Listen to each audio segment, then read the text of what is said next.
guys, this is Danny again. Now today I want to talk about, can you afford an investment property?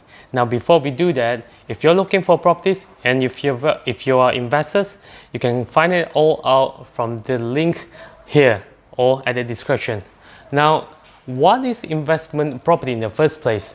The investment property is the property that you can get a return, whether you rent it out or maybe you are flipping the property. Now when it comes to the question whether or not you can afford for the property, it really depends. Now it is very important for you to note that you can always invest in property, but provided that you invest within your means.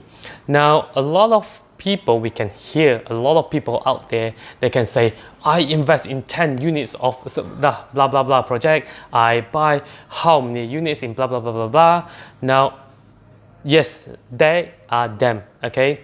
So you can always invest into any properties, but the question to us is that whether or not you can afford for the property.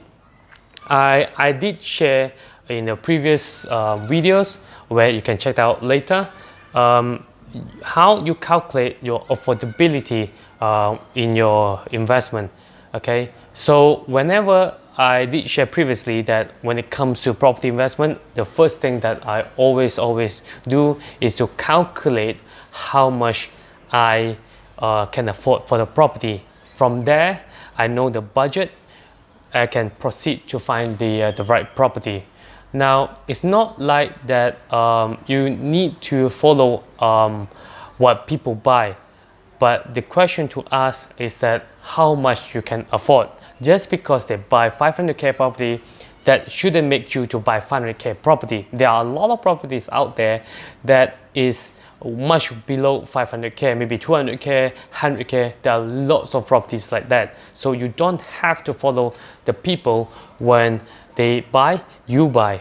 No, you don't. So assess your profile and then see whether or not you can afford for the property. All right, until next time, I'll see you guys.